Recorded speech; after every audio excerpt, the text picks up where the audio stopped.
Today we've got a number of crazy revenge stories that happened over Christmas. We'll get into that in a bit, but first, Holier-Than-Thou Coworker. In the mid-80s, I was a paralegal in a very conservative legal department of a large oil company. The department support staff, a few other paralegals, and about 15 secretaries were all women. Note that this was around the time when it was just becoming acceptable for women to wear pants to work, at least at this particular company. One day, the company hired a new secretary, Candy, not her real name. Candy, in her mid-20s, was ditzy and lazy. She had accepted Jesus Christ as her personal savior and would frequently bring up the Lord as she made excuses for being late or making stupid mistakes. While the rest of us were expected to toe the line, somehow Candy always got a pass. This created tension among the support staff, and Candy would often sit in her boss's office and literally cry about being misunderstood. The clincher was that Candy wore super short skirts to the office.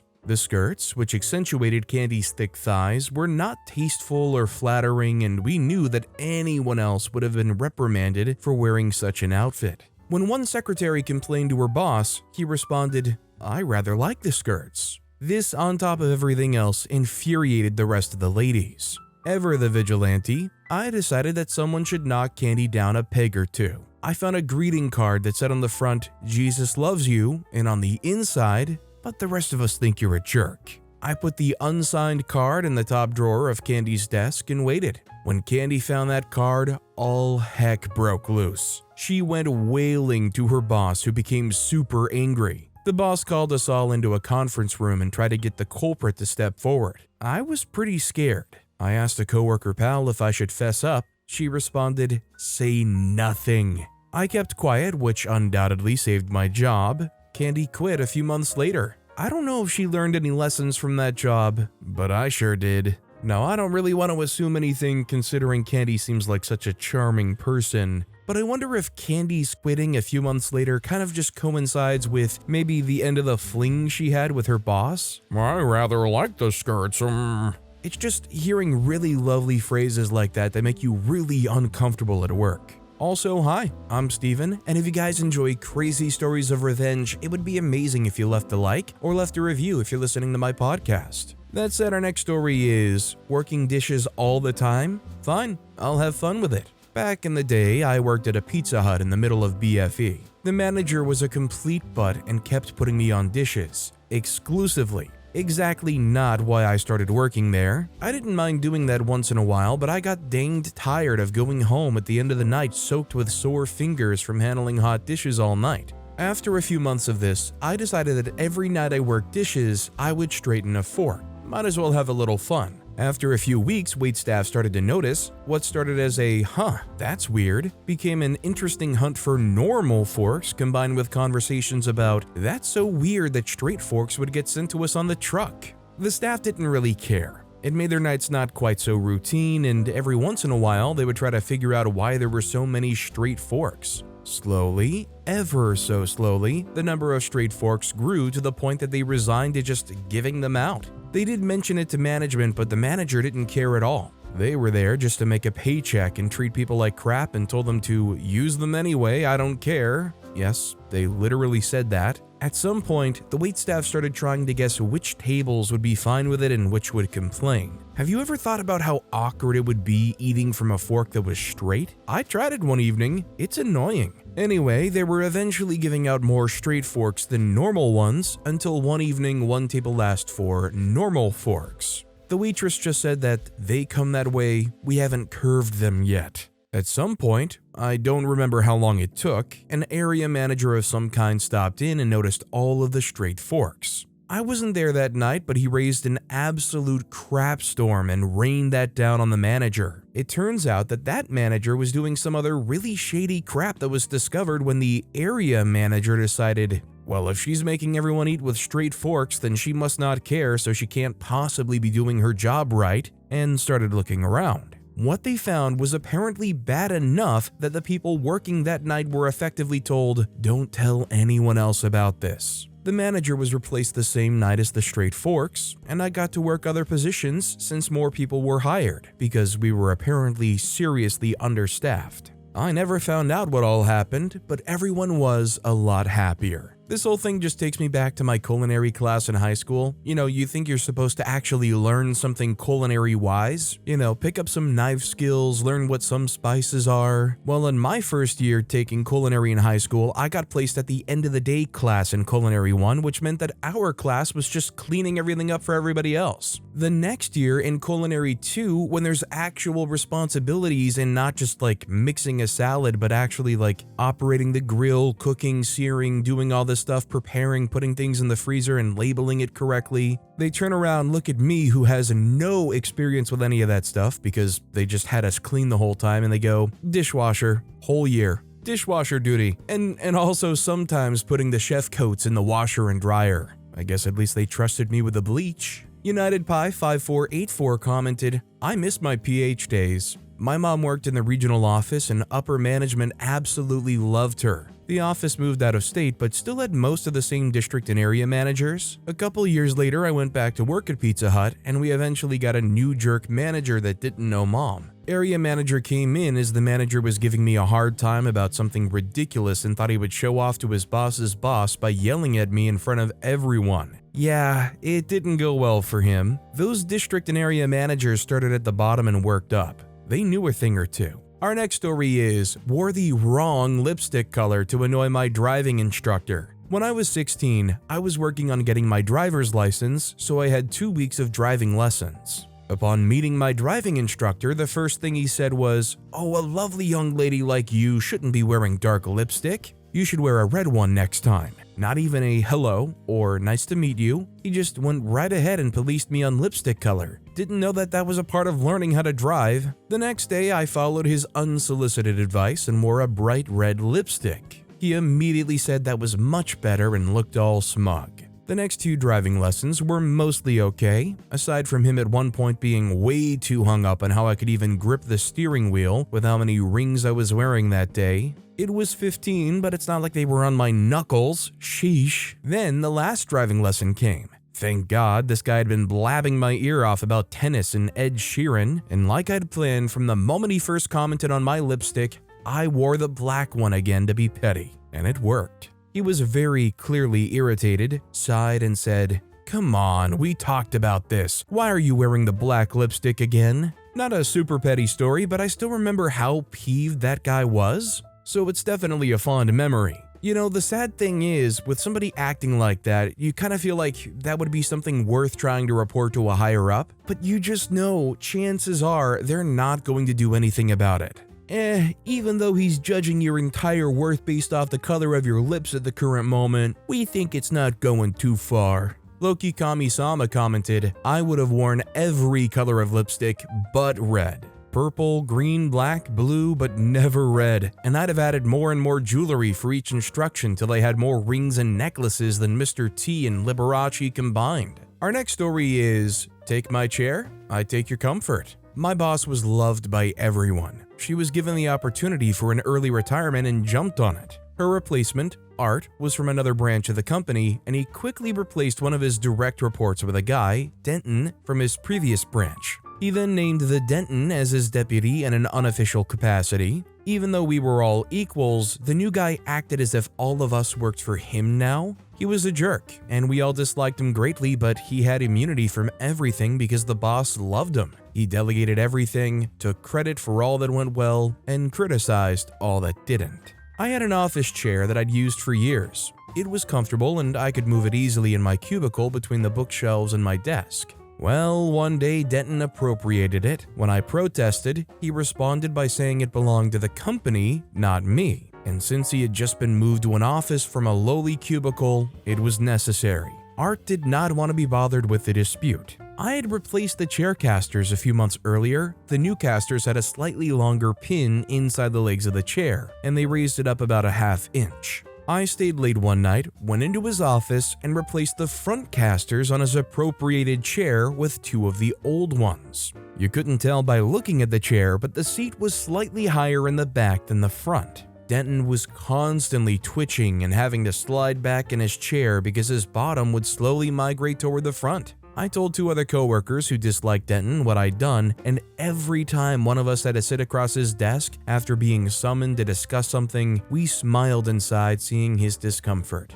and then would report back to the others. I left the company about a year later and would get the occasional call from the two who were still there about Denton's constant repositioning. I think what OP did is only fair. I mean, shoot, OP paid for those casters out of pocket and they still left half of them there for him to enjoy. Olivia Gons 10 commented, "Once a new company bought my hotel I worked at, my managers moved to a different hotel to stay with the same company and asked me to come. I went along with them, but before I left, I took everything that belonged to the previous company, aka I took 2 space heaters and an office chair. It was amazing." Edit, I want to make it clear that my 2 managers asked me if I could grab the 2 space heaters for them, and I agreed. I wasn't stealing since it belonged to our company anyway. Our next story is canceling the gifted vacation without telling anybody. I have a family member who is honestly crappy. We had our differences, then supposedly made up. So this year, for Christmas, I gifted them a vacation they did really want to make. I printed out the booking reservation and gave it as a gift. However, not only did crappy family member have nothing for me in return, I just had so much to do, honestly I totally forgot about you, they also continued to make passive-aggressive remarks about my home and the food I provided. I hosted. So, petty me canceled their vacation without telling them after I knew they were on their way to the destination. Yes, there are fees, but I don't care. I know they'll be too stingy to book anything else and will instead return all the way back home fuming and annoyed, which is a great source of joy for me. Cheers. I think this is a pretty effective revenge because think about the time they're going to waste and the frustration. Nobody loves going to an airport, right? Nobody loves waiting in line to get to the check-in desk or whatever, and then imagine finding out, oh, the tickets seem to be canceled, so they're probably going to spend half an hour trying to figure out what's going on. It's just going to be frustration on top of frustration, which is perfect. Rosita Maria 1886 commented, "My husband's son was very crappy for a number of years after he graduated from college, which my husband and I paid for. He was supposed to work for our business and had a very nice salary. He married a girl who graduated with a nursing degree and she worked at a children's hospital. Anyway, they were a very hard partying couple who were very entitled and rude to us. He would frequently not show up for work, come in very late, and leave very early. We had given them a trip for their wedding gift and they chose to go to Vegas. They had problems checking into their room, and because his son wasn't speaking to his father at that time because he was being an entitled butt, he refused to call his father about it, and instead had his mother call my husband to straighten out the problem with the hotel staff so he could check in.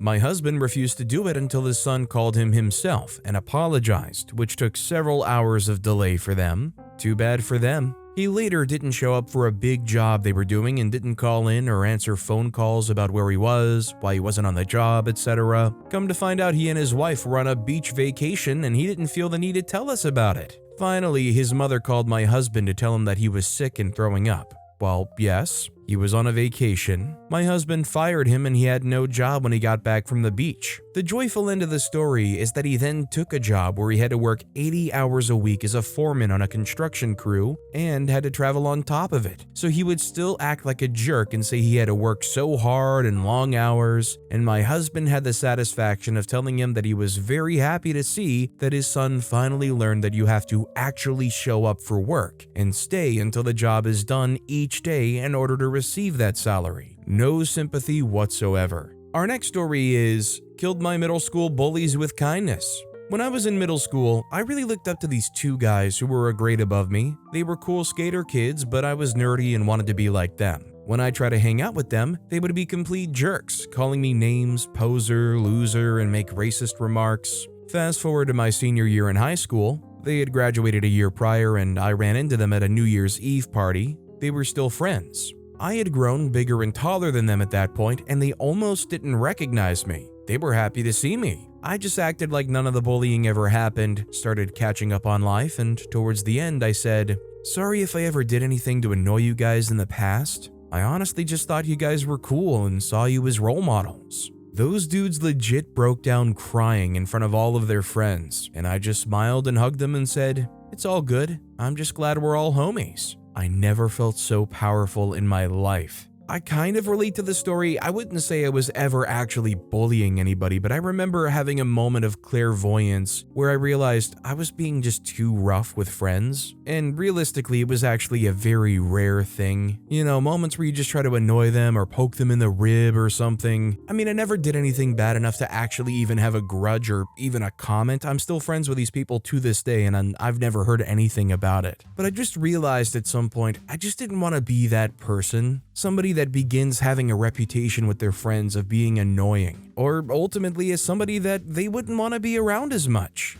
Go-Go Girl commented, "Oh man, what a great end to the story. I tried that with a middle school bully with a very similar setup, tormented relentlessly by a group of the in kids. Saw one of them on the street sometime during high school where I'd grown and was playing rugby, so nicely fit. The dude took one look at me, waving and smiling, and literally ran away. I didn't even feel vindicated, just sad for the little guy." Our next story is, spend what I would have spent on family gifts on something much better in my honest opinion. I had finally had a huge fight with my family that had been brewing for a long time this summer. I don't think the reason matters, but I cut off all contact and as such, didn't need to bother with gifts this year. All kids are grown, so no one's Christmas was ruined. I usually spend about $5,000 on parents and siblings. This year, I instead bought a batch of debt that was up for collection. Rather than the unappreciated gifts, I hope that there are 1,642 people in upstate New York who won't hear from a collection agent this season. P.S. My raccoon really likes her new cave built of shredded paper. Ho ho ho, people.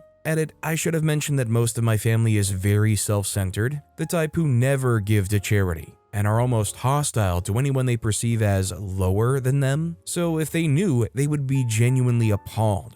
So much sweeter wine for me. You know, I've heard of like companies or other corporations buying debt, but I don't think I remember ever hearing like an individual buying other people's debts as kind of a form of charity. Although, to be fair, if it were up to me and I had $5,000 to give, I'd probably rather give it to something like the Rainforest Trust. Den Solo44 commented, "We switched from presents for everyone to giving to various charity organizations years ago. I still give to my nieces, but that's it. All of our friends and family understand this. We try to taper the donations to their interests. Think food bank, humane society, Planned Parenthood, etc. It's different every year and much more rewarding. We've actually all started doing it now and it takes a lot of pressure off." Our next story is, one day brothers, one day. A long time ago, I was a quiet, nerdy teenager with two little brothers. By the cruelty of fate, Mother Nature gifted those two little gremlins the faces of angels but the minds of the most deranged demons.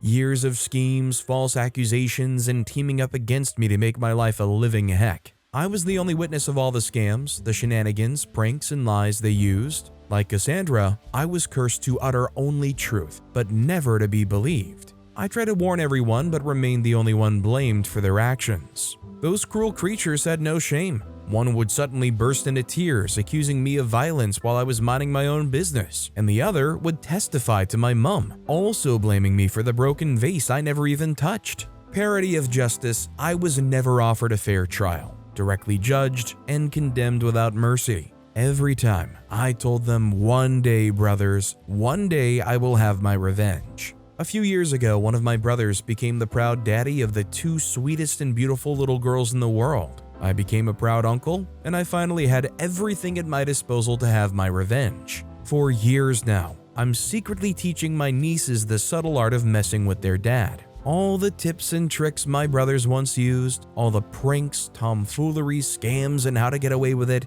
they will know. Oh brother, witness your fate, betrayed by your own blood. I'm pretty sure my sister-in-law is suspecting me, but for now, she never said anything. I think she enjoys it a little bit, so I told the nieces to spare mom and focus on driving daddy insane. I have the better in-law on my side. That's one brother down, one to go. I can't wait for the other one to have kids too. More soldiers in my army. I warned you, brothers, it's time to pay. I'd like to know if people agree with me, but is that not kind of the uncle's job? To be that cool guy that comes over, riles the siblings' kids up, enjoys the fun in the moment, and then gets to go home and still have a full night's rest? Unless, of course, you have kids of your own getting riled up too. Miss Fritter commented, "You know what kids love? Loud, annoying toys from their loving uncle." nodded, commented, "Oh yeah, I found an online shop selling record devices you can put in stuffed bears, pillows, and dolls. My nieces now have a pair of toys that scream, 'Honey, can you come here please?' with their mummy's voice. Just took me 60 euros and waiting the right moment to record my sister-in-law. I got creative for Christmas. Took my brother an hour to understand why he was hearing his wife calling him from all around the house every 5 minutes during Christmas Eve. The entire family played along, telling him it's in his head. He hasn't found the third device yet. It's in one of the couch pillows. My nieces managed to keep the secret longer than I expected. I'm so proud." Our next story is, "If I can't enjoy my Christmas breakfast, neither shall you." I took my kiddo to Waffle House for a late Christmas breakfast. We get seated and start discussing what we're going to order, only to be interrupted by the guy at the table behind me making a FaceTime call at full blast. For the uninitiated, the booth seats in Waffle House are back to back with no gap or dividers, so you're pretty close to the people seated behind you. Hoping this was just a temporary annoyance, I tried to ignore it, but after a few more minutes of not being able to hold a conversation, it was obvious my kid was nearing sensory overload. As was I. We're both high-functioning autistic. I lean over the guy's shoulder and give him a look while motioning at his phone. He barely skipped a beat, rolled his eyes, and turned back and went back to his call, just as loud as before. I figured if I had to be overloaded, that music would be marginally better than listening to his cackling, buzzy phone conversation, so I placed my phone on the back of the seats between me and the guy and put Christmas music on. Then slowly started turning the volume up until it was just obnoxious enough to disrupt his conversation. It worked. He made a comment to the other person that he had to go and would call them back later, hung up, we exchanged another dirty look as I turned my music off, and we all enjoyed our meals in peace. So part of me is like, you should respect other people in a public space like that, and then another part of me is like, not gonna lie, it is Waffle House. I've seen many a video of a brawl break out there for certainly a lot less than somebody just doing a loud FaceTime call. Our next story is the tale of my brother's completely open, totally not secret wedding. So my brother is the golden child and doesn't like me. He pretends he does when my parents are around, so I still have to go to his and his kids' birthdays and give them presents, or I'll look like a bad person. Because he's the golden child, you know he'll eventually screw up, and boy did he. He had his wedding during the pandemic in 2021 and didn't invite me, and he told everyone to keep the wedding a secret because I'm apparently volatile and my sister-in-law is afraid of me, which didn't work because her mom likes me a lot because of my volunteer work with refugees. She came to our country from Asia in the 60s, so she kind of knows the difference between real kindness and her daughter's BS, so I knew this before the wedding. Anyhow, since this was the first time I could skip giving my brother a gift and having to drive several hours to do so, I told sister-in-law's mom not to worry. This year, my darling golden child brother is too tired from remodeling his daughter's first apartment. He put 3 IKEA closets together, and they can't have my mom over for Christmas. My boyfriend and I are at his new apartment in Denmark, and my sister is in Tenerife. My mom called my sister and I yesterday that she has plans to come over tomorrow. When I told her that I'm abroad, she was furious with me for keeping a secret. How dare I? So I said, what? Like you did with brother's wedding? And then the gaslighting started. Oh no, of course I knew. Everybody told me about it. When I asked why she never talked about the wedding, she kept twisting, turning, and changing the subject, and kept roasting me for abandoning her during the holidays. So I did the same, kept repeating that we definitely talked about it and she definitely knew. She lost it so badly that she handed the phone to my dad and did the fake crying and wailing thing. Now my brother is blowing up the phone and threatening me with slander. I really hope he does, because then I can call his mother-in-law, who likes me, to the stand. As I'm a legal advisor for the local county government, I'm loving the free entertainment. I feel like this is akin to rewatching a show that you like and just being relieved that you finally got past the very, very tense moment that's coming up. Like, at least at this point, finally that dam in the relationship is broken and you don't have to go around pretending that things aren't the way they are. Our next story is mother-in-law's own tactics blow up in her face during a company Christmas party.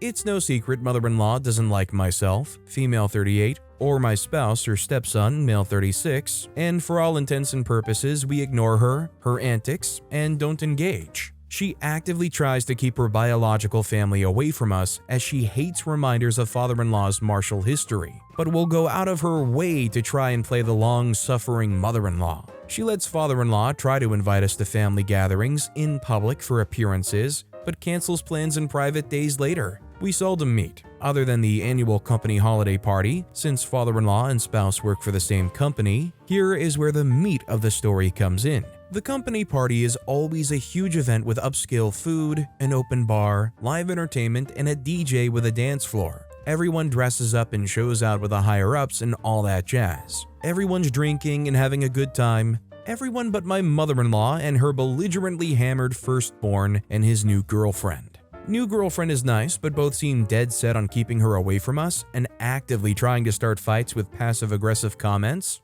We don't react, we just keep laughing and partying it up since we know everyone there and they don't. It starts to seem like a non-issue, with them seemingly leaving us alone until father-in-law approaches us, drunk and bursting with glee as he asks us to please join him and his family for New Year's before he leaves for the night. While we gladly accept, I instantly knew what to say when I saw her marching up, pretending to be the doting mother-in-law and telling us how she hopes we all get together real soon, all while hugging me tightly. I just wrapped my arms around that sour-faced woman, pulled her in tight and whispered in her ear, "We already got the invite for New Year's, so your wish is granted. We'll see you then," and planted a loud kiss on her cheek. She hauls backward, looking absolutely horrified, and ran out of there like a bat out of heck. Spouse is staring at me while I'm just grinning like a Cheshire cat, and he just laughs when I tell him what I did. Sure enough, 3 days later, my father-in-law's calling us, apologizing for having to cancel because there was a family emergency they needed to leave town for. Father-in-law had forgotten that years ago, father-in-law shared locations with us and never shut it off. They were home the entire night. I genuinely don't think we ever laughed as hard either. Since then, we've also begun to use their same excuse of family emergency to politely turn them down. Honestly, at this point, I wonder why OP even plays along with the charade. Like, I feel like OP could just be completely nonplussed by the whole situation, just act so nonchalant, like, oh hey, guess we have to pretend like we interact at these things, huh? Hope all is well. Confused at 63 commented, "So what you should have done is a surprise visit and caught her in the family emergency lie. You missed a golden opportunity." OP responded saying, "We joked about it, but honestly had a bigger laugh enjoying our New Year's with people who actually wanted us there." Our next story is, "Won't stop bothering us on Christmas morning, then suffer the consequences." This story takes us back to Christmas in the mid-2000s when cell phone carriers still charged per text message. Every year, we celebrate Christmas with my wife's family. Our first Christmas as a married couple, we decided to start our own Christmas morning traditions. We let her family, including her adult sister, know that we would be up later in the morning after we were done. We assured them that we would still be coming over, just not the typical early 7 to 8 a.m. Christmas morning comes and the wife and I are enjoying breakfast when my wife's phone dings. It was a text message from her sister, "When are you coming?" My wife texts back, "When we're done opening gifts." We continue to enjoy our morning, and not 5 minutes later, her sister texts again, "When are you coming?" This continues for the entire morning, and by the fourth text, we are annoyed and just start ignoring her. Around 9 a.m., we decide to pack it up and prepare for the 40-minute drive to her parents. As soon as we get in the car, I look at my wife and instruct her to text her sister, "We are now in the car." I start the car and have her text again, "We are now starting the car." I put the car in reverse and you guessed it, text her, "We are now backing out of the driveway. We are now driving down the street. We just passed mile marker 252. We just passed a blue car." Updates were sent one by one for the duration of our drive. By the time we arrive, her sister is visibly annoyed and says, "I don't have an unlimited text plan, so that cost me a lot of money." I respond, "Well, maybe next Christmas you'll leave us alone."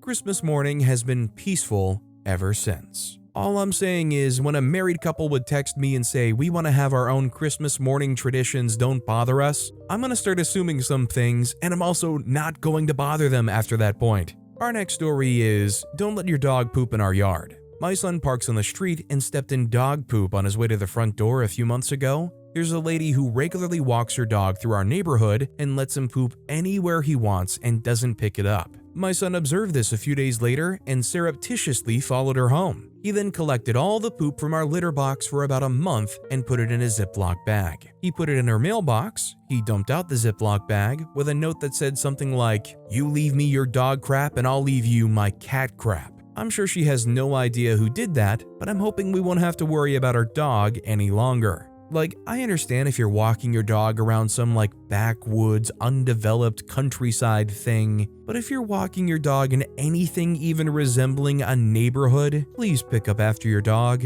Wood40 commented, I was renting and discovered that a neighbor had a long-running feud with the landlord, who was the only other occupant before us. The neighbor had trained his dog to crap at our pedestrian gate, leaving a bomb for the unsuspecting. I spoke to him, I remonstrated with vigor, I swore at him, but every day another crap. So one day I got a shovel, collected that day's offering, walked down to his gate, and violently hurled that load against his front door with a loud splat. There were no more deposits. But with that being said, that's all the time we have for today. Now, if you want to hear another awesome revenge story, check out that video on the left. Or if you missed my latest video, check out that video on the right. That said, I'll see you all next time with some more stories.